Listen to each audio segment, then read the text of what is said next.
Cars. Stephen King likes them for whatever reason. Christine, for example, many other cars that he's had. But how about one that deals with the deceased and riding the bullet from whatever year it was? Alan embarks on a 100-mile hitchhike to see his mother in the hospital.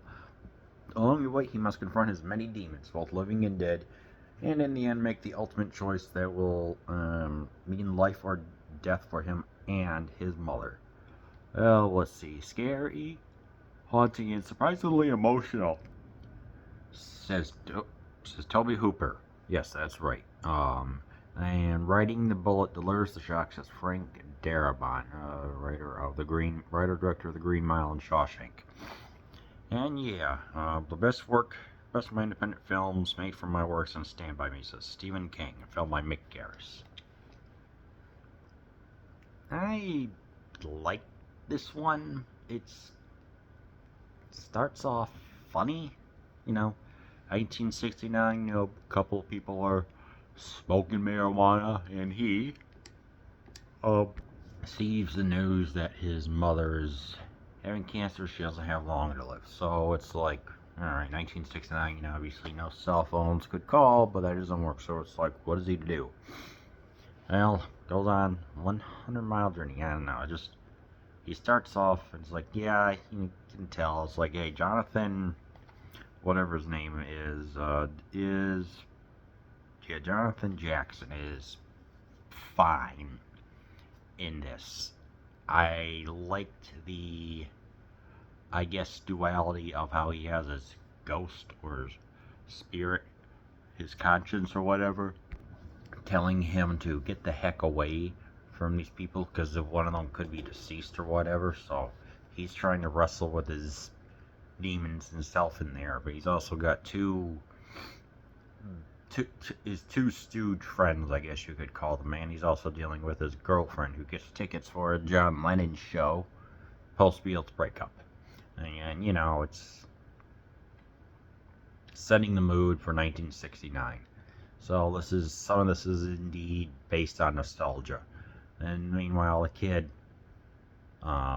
earlier was going to ride a roller coaster called the Bullet, and his mom said, you've been saying everything you want to ride the Bullet. Now here you are, GD, saying that you don't want to ride anymore. Come on, we're getting out of here, or whatever it was. So he never had the courage to ride the Bullet.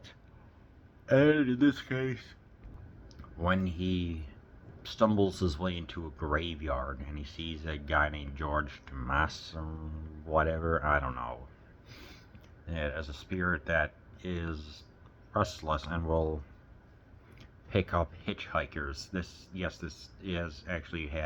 has happened before, where there are ghosts, spirits that are restless and looking for a final destination. So I kind of liked that motif being in here and how he has to deal with the past. Very specifically, some stuff with his mother and father, more with his mother, about like saying, he is a good kid, but at the same time not wanting to ride it or have the courage. And I was like, he's trying to deal with all the demons of saying, hey,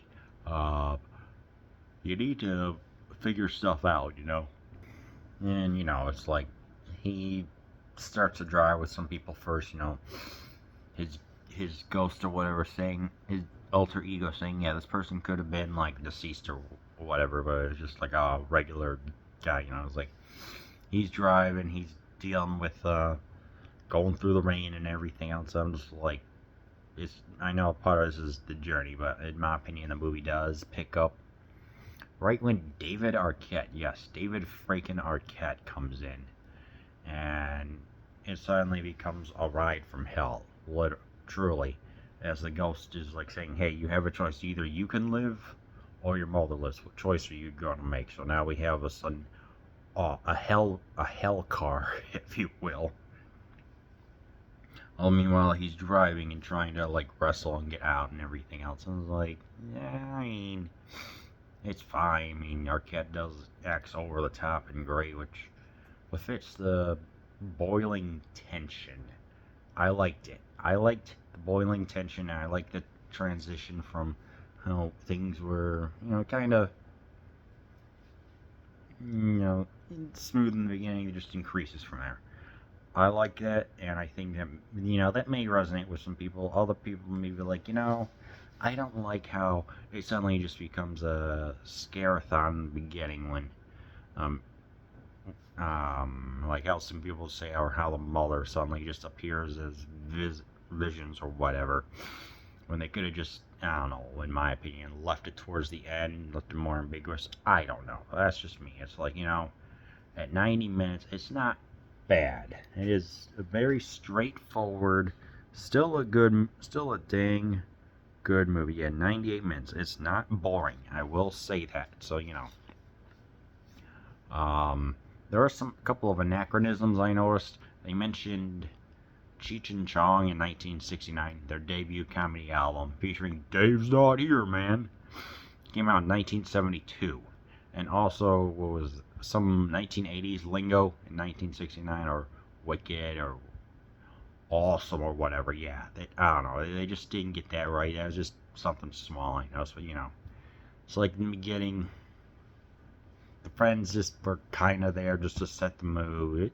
They're fine. It's stuff that you would see in a Stephen King now adaptation. So, with all that being said, definitely, I do actually recommend that you do watch Riding the Bullet.